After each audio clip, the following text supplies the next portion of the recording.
But Brandon, let's move on into our final bracket, the final region. We got the Midwest region, and just for our audio listeners who don't have the bracket in front of them, I'm going to read off all the matchups. Starting at the top, number 1, Kansas playing 16-seeded Penn. Congratulations, you won the Ivy League. Here's a number 1 seed. Then you have the 8-seeded Seton Hall Pirates going up against NC State, the 9 seed. The 5-seeded Clemson going up against 12th-seeded New Mexico State. 4th-seeded Auburn going up against 13th-seeded Charleston.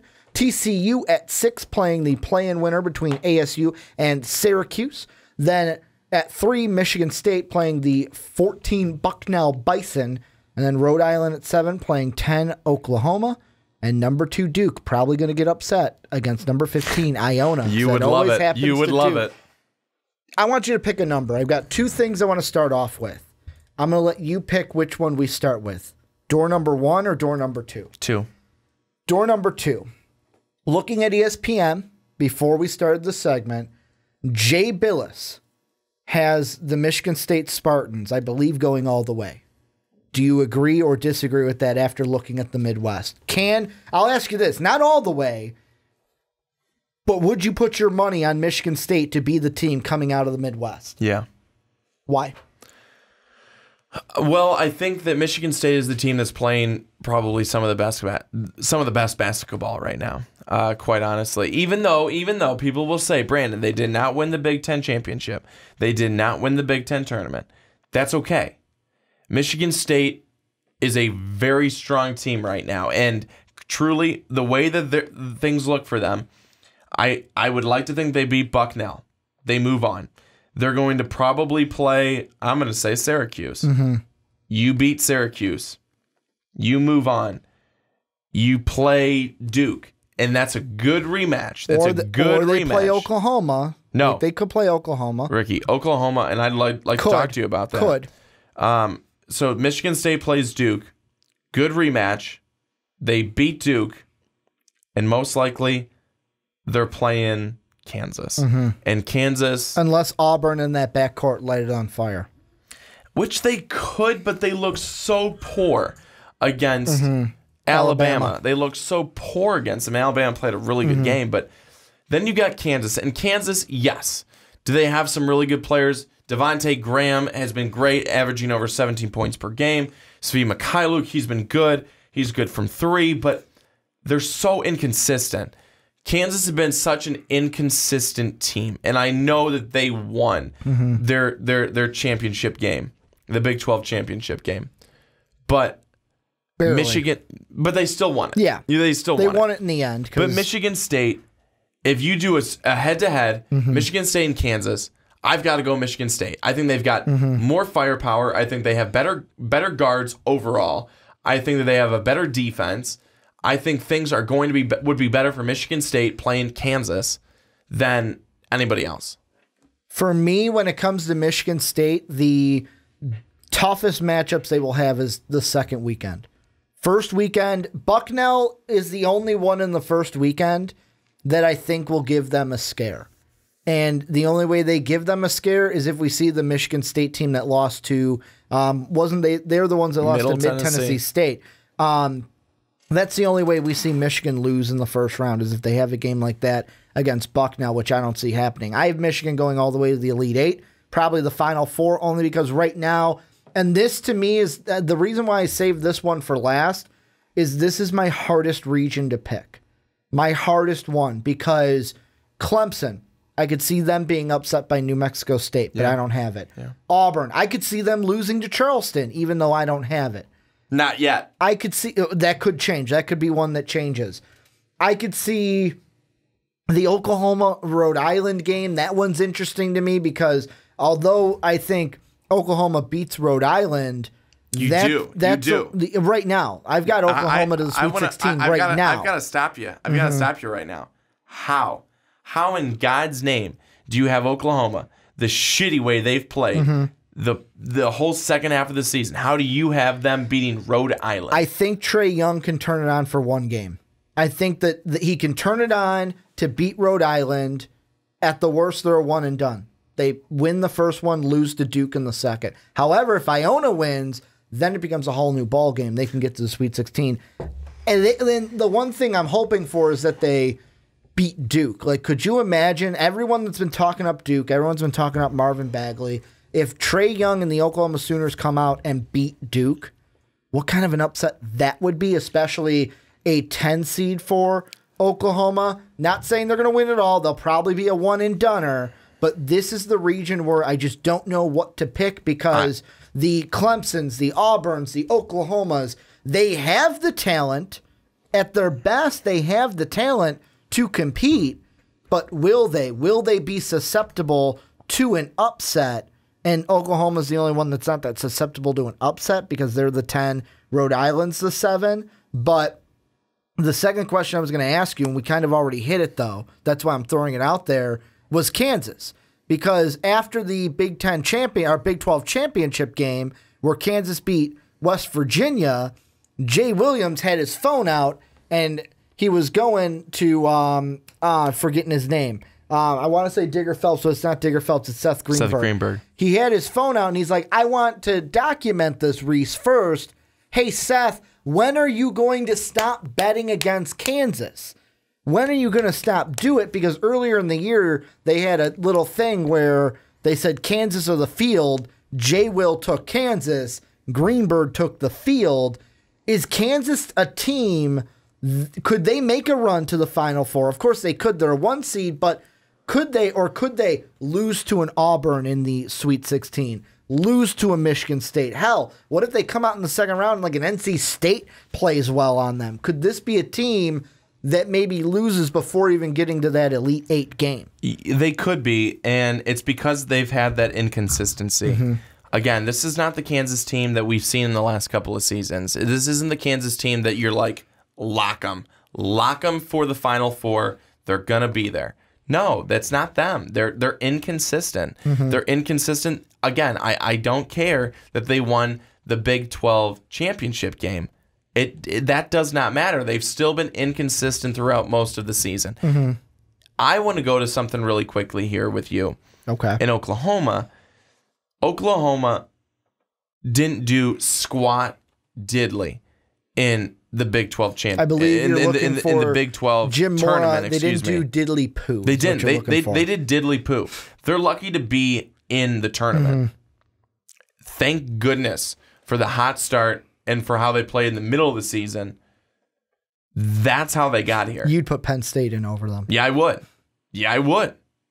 I would put Penn State in over them. Penn State played better down the stretch, and they did better in their tournament than Oklahoma did.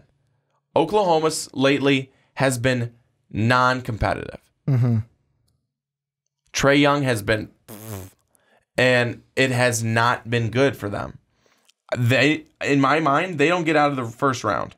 They do not get out of the first round.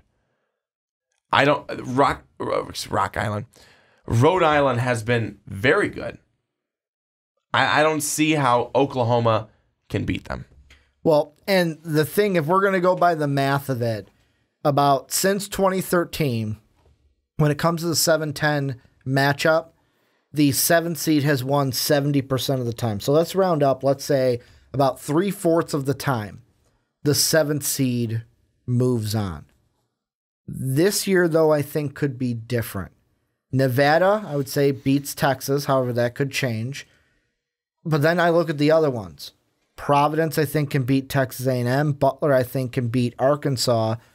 Rhode Island, Oklahoma is the interesting one. It's not like, to me, I think Oklahoma's going to walk in there and just one-up Rhode Island. But Rhode Island just lost to a Davidson team that shocked the world. They're not coming in on the highest of notes either. I know it's only one game, but they're not coming in like, conference tournament champions.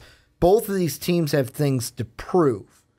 However, I wonder if the narrative for that game is going to be, well, it won't matter. Loser gets to lose, or winner gets to lose to Duke, basically, is what I think most people are going to say about that Rhode Island-Oklahoma matchup. Oklahoma, to me, could they lose against Rhode Island? You're damn right they could.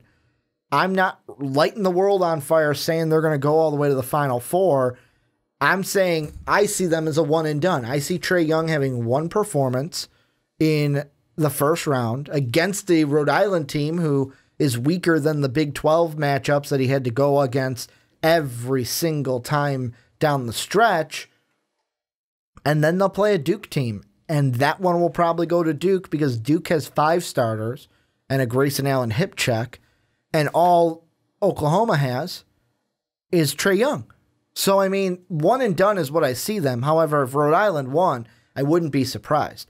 I forgot to ask you about that, though. Did you see that hip check from Grayson Allen against NC? No. Okay. I was going to ask you about... No, I missed part of that game on Friday. So it was one of those things where Dave and I had an argument about this. I'll show you after the podcast, but he threw his butt out and knocked into a Tar Heel. And I think he did it on purpose. Dave does not think he did it on purpose. But I want to ask Dave's always in favor of the aggressor. He does like Grayson Allen, too. He's all over Grayson Allen being a first-round pick in the NFL or NBA in the draft. NFL draft right now in the NBA. I want to ask you though about Clemson and Auburn. Yeah. Which one out of that? Because let's say they both win their games, they play in the second round. Which one has the better chance to make a run in this bracket? Auburn or Clemson? I think it's got to be Clemson. I think it's got to be Clemson because Clemson's coming from the tougher conference. The ACC is just tougher than the SEC. I mean, the SEC is just Kentucky, right? The Kentucky proved it again. They're just Kentucky. No, I mean, the SEC, I think they certainly have competitive teams. They've got Kentucky, Auburn, of course, Tennessee, yes, Alabama, yes, this season. But I think that you take a look at what the ACC's got, and you're Clemson, you're playing North Carolina a couple of times a season. You played North Carolina really well this year. You beat them once, you lost another time. You play Duke. You play Virginia. I mean, you're playing the quality of the crop. You know, it's not easy for you if you're Clemson. So I think it's because of who Clemson has faced, the competition that they see during the year. It makes them, I think, more mentally tough and ready for a team like this and for really the tournament in general because you're going against a number of really, really good teams. I've got to go Clemson. Well, yeah, and the only thing I look at right now, I'm high on Auburn. I know they lost to Alabama in their tournament game for the conference, but this is a team, more likely than not, when we get to March Madness, backcourts rule, especially when you have shooters in the backcourt. And they've got a phenomenal backcourt at Auburn. And I think what is going to happen, Bruce Pearl is going to get his boys ready to go. He's going to take that shoulder check that he apparently got from the strength and conditioning coach from the Alabama game, even though Bruce kind of put a little bit into it as he was passing by. I don't think he is free of blame on that front. I'm calling it Shouldergate 2018 is what I'm calling that one. But usually I'm going to go with the backcourt, and that's why I would say Clemson loses to Auburn, and then Auburn against Kansas. That would be an interesting Sweet 16 matchup to me, only because of the backcourt for Auburn. And then Kansas, yeah, it comes down to the question of when are you going to learn? Don't stop betting against Kansas. Stop betting against this Kansas team because they keep proving you wrong. They had a big injury coming into the conference tournament. They had guys like Mikhailuk and D'Souza step up, and points-wise, that production that they lost was replaced by 2 players. So, like, this Kansas team, like I said, coming into the conference tournament, I would have said my weakest 1 seed. Coming out of the conference tournament, they are not my weakest 1 seed, and my money is on, obviously I'm getting to the Sweet 16, but it could look like we're looking for an either Duke-Kansas Elite 8 or a Duke-Michigan State Elite 8. We're probably going to get that Duke-Michigan State in the Sweet 16. I'll be honest with you. NC State could be upsetting Kansas. I have NC State beating Seton Hall. NC State could be upsetting Kansas. Are you going to be bold enough to make that pick, though? I don't know. I'll see if I have balls that day or not. But right now, would you? Not locked in, penciled in. Right now, Brandon's I would do it. Yeah, because I can change it at any point. No, but right now Thursday. I would do it because Kansas is so and has been so up and down that NC State has been a quality opponent. I think NC State could do it. Obviously, they have to win their first game, but I think NC State could do it. They could give Kansas a good run and beat them. I'll ask you this. End of the day, before we get to the any team we didn't talk about, who do you want to talk about? Who do you think at the end of the day is going to make it out of the Midwest and get to the Final Four?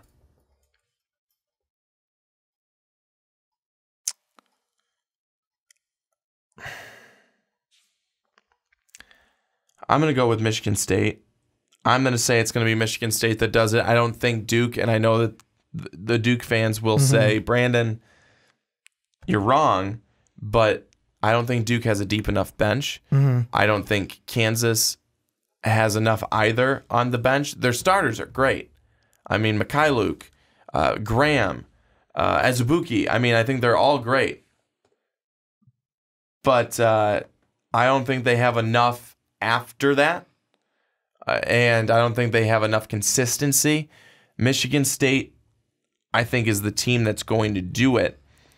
They seem to, for the most part, outside of a run-in against a buzzsaw with Mid-Tennessee, they really have a good run in the tournament for the most part. And I know people will say, again, yeah, Duke and Kansas do as well, but Michigan State is, for me, they're going to be the team that comes out of the Midwest. Well, and the thing I really want to look at really quick, because it could actually...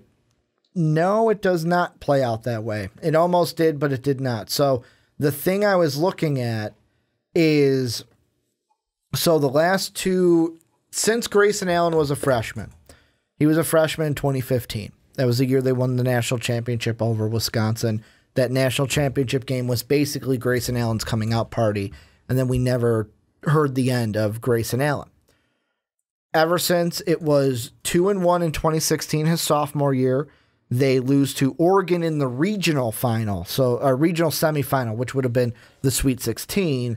Last year, they lose to the Final Four runner-up. They lost to the Gonzaga in South Carolina. Oregon, I thought that they went to the Final Four the year they beat Duke. They did not. They lost to Oklahoma the game after. It was last year they went to the Final Four, losing to North Carolina. The thing that I think is going to hurt Duke in the end is exactly what hurt them against NC in their last game, is Grayson Allen. And I know that everyone's like, oh, it's not going to come down to one player. But to me, Grayson Allen's greatest positive is also his greatest negative. It's his emotions. Yeah. He can play with emotion, light it on fire like both you and I saw him do against, what was it? That was against Michigan State at the UC. Yeah, that's right, because Kansas then played Kentucky. He can light it up, feeling it, playing with emotion. Or he can have the game he had against NC State, I believe, where he let the emotions get the best of him and probably made decisions that he shouldn't have made. And you get that emotion. It's like, Grayson, what are you thinking out there? Think for a second, man. And that's what I think.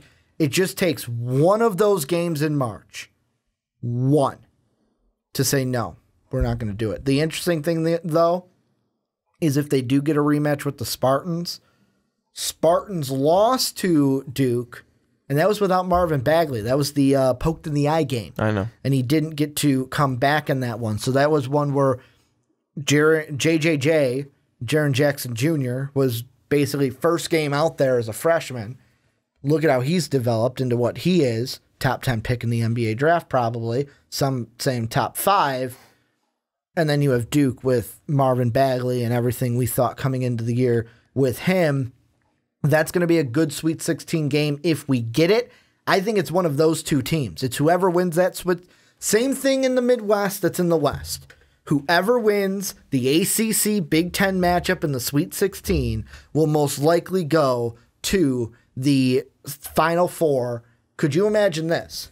Could you imagine if we got a Michigan State national championship or a North Carolina Duke national championship? Yeah, that'd be probably one of the highest rated national championships ever. Or if we got the other one that would be interesting, if we got a Duke-Virginia national championship. Basically, then Duke would say, this is the ACC tournament championship that should have happened.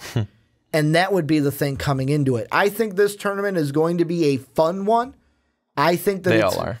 The only thing this year is I'm not quite sure where the upsets are going to come because there's a lot of those. Because you're always just spot on sure about all the other seasons. No. But there are a few where I'm like, watch this one for sure. Like this one, there's only like a few of that. Usually I'm more upset heavy. See, this one I'm more higher seed heavy. That's why I'm worried because I'm going to be so screwed when you in pick my more bracket this seeds. year. Yeah, because you don't know where the upsets are going to be. So when it comes bracket time to fill it out, I'm screwed. Especially when it comes to Sweet 16 semifinals, because of course you don't want all top 4 teams.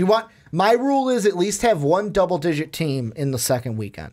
Some double-digit team is going to make a run and make it to the second weekend. So at least have one of those in your Sweet 16. Any final thoughts before we wrap this one up?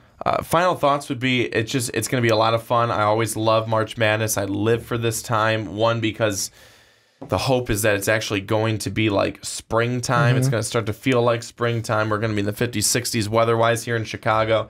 I am so excited for college basketball right now because this is the best basketball we get all season. Well, this is where you guys come in. Let us know what you guys think down below in the comment section. If you're on YouTube, if you're on podcast services around the world. Housekeeping here at the end. You want to be like Matthew and join us for a podcast? Make sure to check out patreon.com/mostvaluablepodcast. Mostvaluablepodcast.com is where you catch all our content each and every day. You buy our t-shirt in the store, link down below in the description.